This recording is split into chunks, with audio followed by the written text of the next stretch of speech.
अस्सलाम वालेकुम नाज़रीन, मैं हूं कामरान खान। बिल्कुल इस वक्त पाकिस्तान में जो है आप देख सकते हैं हर जाओ तहरीक का आगाज़ हो चुका है। अंजुमन ताजरान पाकिस्तान और अंजुमन पाकिस्तान ताजरान जो है उन्होंने एक बहुत बड़ी तहरीक का आगाज़ किया है। आज लाहौर से ये तहरीक जो रवाना हुई है इस्लामाबाद, जबकि इस्लामाबाद में जो आने वाले काफ़िले हैं जो कि बलूचिस्तान से, सिंध से, पेशावर से आ रहे थे, उनको रोक दिया गया है। हुकूमत वक्त जो है ये खौफजदा है ताजरों से। उनके मुतालबात ये हैं, वो ये चाहते हैं कि जिस तरीके से बसों को चलने की इजाज़त दी गई है, इसी तरह शादी हाउस को खोलने की इजाज़त दी जाए, मार्केटों की टाइमिंग रात 10 बजे तक की जाए। और गवर्नमेंट जो है इस बात को बिल्कुल नहीं समझ रही कि इस वक्त हब्स और गर्मी का ऐसा मौसम है कि लोग शाम 5 बजे शॉपिंग करने बाहर निकलते हैं।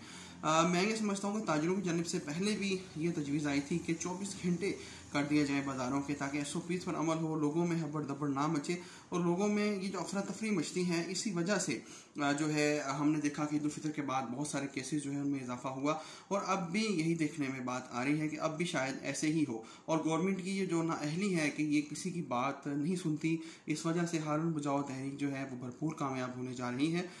ये जो लोग हैं ये सब लोग इस्लामाबाद जमा होंगे और ऐवान असम्बली के बाहर जो है ये हारन बजाएंगे। अल्लाह करे कि इससे इमरान खान साहब जो हैं वो गहरी नींद जो सो रहे हैं वो उससे उठ जाएं। इसी तरह नून लीग जो है उन्होंने भी पंजाब बचाओ तहरीक का ऐलान कर दिया है, क्योंकि इमरान खान साहब इतने मुतासिर हैं उस्मान बुज़दार साहब से, क्योंकि लाहौर में जब बारिश हुई है पिछले 2 दिनों में बिल्कुल पानी खड़ा नहीं हुआ, बिल्कुल जो है लोड शेडिंग ख़त्म हो चुकी है। और इसी वजह से उन्होंने वसीम अकरम प्लस उस्मान बुज़दार साहब को जो है अपनी तरफ से शाबाश दी है बहुत ज़्यादा। उन्होंने कहा है कि यही वो शख्स है कि जो पार्टी के विजन को आगे लेके चल सकता है।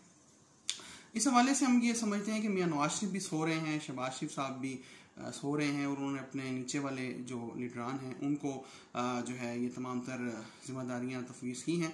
देखते हैं कि वो लोग कब नींद से जागेंगे और कब वो दूसरों के सहारों पर चलना छोड़कर कौम को सही तरीके से लीड करेंगे। इस हवाले से जो आज ये प्रोग्राम था ये मुकम्मल सियासी रंग में रंगा हुआ था, क्योंकि अवाम के मसाइल तो सियासत के बगैर हल नहीं हो सकते। बहुत शुक्रिया।